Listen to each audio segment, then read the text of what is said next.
अर्वाचीन India School Burhanpur holistic learning के साथ संपूर्ण विकास का वादा, जहां शिक्षा का नया दौर शुरू होता है। आधुनिक सुविधाएं, योग्य शिक्षक और संपूर्ण विकास का वादा। अभी प्रवेश लीजिए, भविष्य को संवारिए।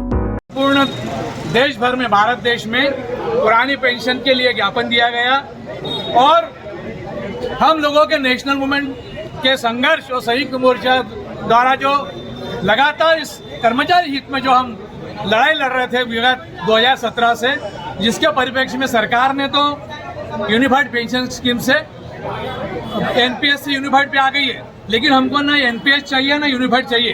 हमको चाहिए पुरानी पेंशन 2005 से बंद जो पुरानी पेंशन है पूर्व के कर्मचारियों को भी लागू किया जाए और वर्तमान के कर्मचारियों को भी लागू की जाए। ये हमारा आज का महत्वपूर्ण ज्ञापन है। कर्मचारी एकता जिंदाबाद जिंदाबाद, अरे जिंदाबाद जिंदाबाद जिंदाबाद जिंदाबाद, पुरानी पेंशन जिंदाबाद पुरानी जिंदाबाद। अरे जब तक शिक्षक रूठा है, अरे जब तक शिक्षक रूठा है सिंहासन हिला है। अरे जब तक शिक्षक रूठा है हम सब एक है। भारत माता की जय। संयुक्त मोर्चा जिंदाबाद जिंदाबाद, संयुक्त मोर्चा जिंदाबाद जिंदाबाद, संयुक्त मोर्चा जिंदाबाद जिंदाबाद। हम अपने अधिकार मांगते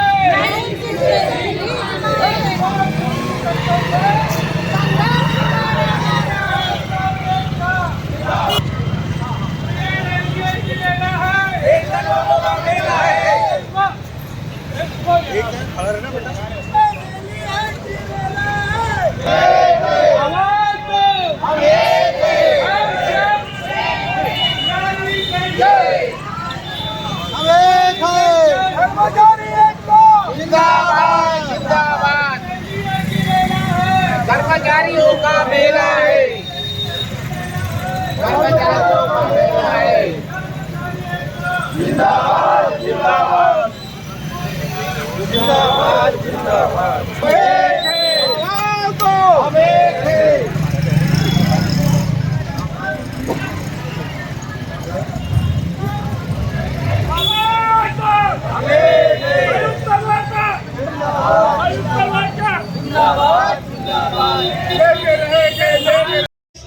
डॉक्टर इशफाक खान, TWA के जिताध्यक्ष भाई जितेंद्र शर्मा जी, अब अजॉक्स के हमारे सतीश दामोदर जी, राजेश सालवे जी, NOPS के हमारी महिला टीम प्रमिला सगरे जी, कल्पना पवार जी, तृतीय अग्रवाल जी, शिक्षक कांग्रेस के हमारे धर्मेंद्र चौकसे जी, अताउल्ला खान कहाँ है, पेंशनर संघ के अताउल्ला खान साहब, और स्थायी कर्मचारी संघ, स्वास्थ्य कर्मचारी संघ हेमंत ठाकुर किधर है।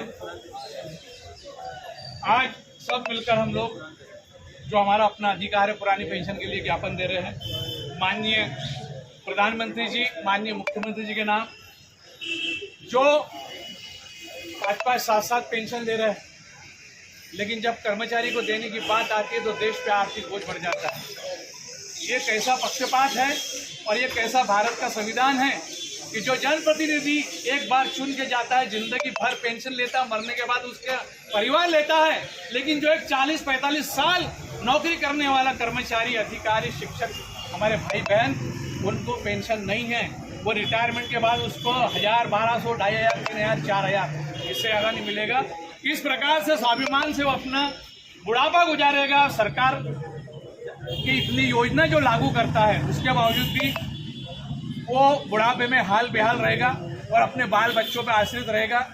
ये आधुनिक जमाना है, कौन कितने बाल बच्चे किसको पालते हैं सभी जानते हैं।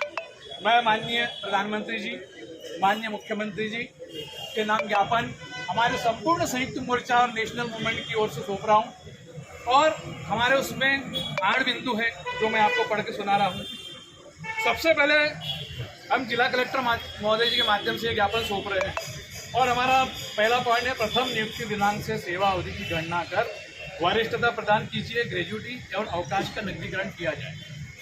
दूसरा, हमारे जो एनपीएस धारी मृतक शासकीय सेवक के जो आश्रित परिवार हैं, उनको भी केंद्र के समान राज्य के कर्मचारियों को भी परिवार पेंशन लागू होना चाहिए। नंबर 3, 2005 के पहले भी महाराष्ट्र में लागू कर दिया, यूपी में लागू कर दिया, लेकिन मध्य प्रदेश में लागू नहीं हुआ है। हम चाहते हैं कि पूर्व को भी लागू हो और पश्चात को भी लागू हो, ताकि उसका बुढ़ापा इज्जत से गुजरे।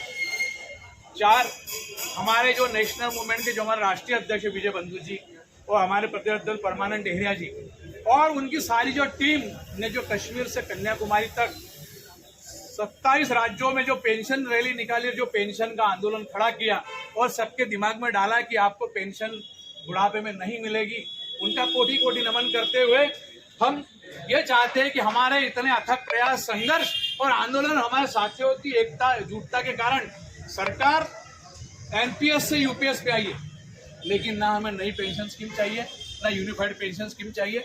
जो माननीय प्रधानमंत्री जी पुरानी पेंशन लेते हैं, जो माननीय मुख्यमंत्री जी लेते हैं, जो सांसद विधायक लेते हैं, वो पेंशन कर्मचारियों को चाहिए।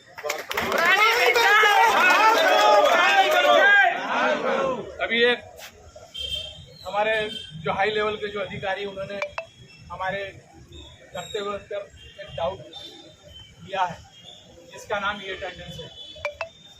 जब डिजिटल नहीं था तब भी हिंदुस्तान की तरक्की थी, आज डिजिटल है उसके बावजूद भी है। अब ई अटेंडेंस के संबंध में आप भी जानती है, आपको तहसीलदार है, ग्रामीण क्षेत्र में जानती है, नेटवर्क कहाँ मिलता, कहाँ नहीं मिलता। अगर नेटवर्क नहीं मिला और शिक्षक बिल्डिंग पे चढ़ जाए, कोई गिर जाए पड़ जाए, कोई पहाड़ी पर चढ़ जाए गिर जाए पड़ जाए, तो ई अटेंडेंस लागू करने का मतलब नहीं है। आप उसका डेली नोट चेक कीजिए, आप उसका हाजिर रजिस्टर कीजिए, फिर आपने BRC, BSF, CSC, DPC, DO, इनको क्यों नहीं किया? फिर इनकी पहले व्यवस्था खत्म कर दो, ये व्यवस्था लागू कर दो। टेक्निकल इशू जब तक आप दूर नहीं करेंगे, ये अटेंडेंस व्यवस्था सफल नहीं है, इसलिए इसको वापस दिया जाए। शिक्षकों को बीएलओ में, जनगणना में और गैर शैक्षणिक कार्य में लगाया जाता है, इसमें नुकसान बच्चों का है। जिन पीढ़ी को हम तैयार करना चाहते हैं मजबूती से, आप उस मजबूती से तैयार नहीं कर पाएंगे, क्योंकि हमारे पास टेंशन रहेगा। बीएलओ भी काम करना है, पढ़ाना भी, लिखाना भी, रिजल्ट भी अच्छा है, उसमें शिक्षक सामाजिक मानसिक रूप से त्रस्त हो जाएगा और उसकी मृत्यु भी हो सकती है। तो इसको वापस लिया जाए। नंबर 7, अब ऐसा बहुत बार होता है कि उर्दू माध्यम के स्कूल में हिंदी पढ़ाने वाला चलेगा, तो उसको तो वहाँ वो भैंस के आगे बीन बजाने जैसा हो गया। मराठी स्कूल में हिंदी वाला पहुँच गया, संस्कृत वाला में उर्दू वाला पहुँच गया। तो ये नहीं होना चाहिए। जहाँ जहाँ उर्दू स्कूल है वहाँ उर्दू के स्कूल भेजें, जहाँ मराठी के वहाँ मराठी के भेजें, जहाँ संस्कृत के वहाँ संस्कृत के भेजें।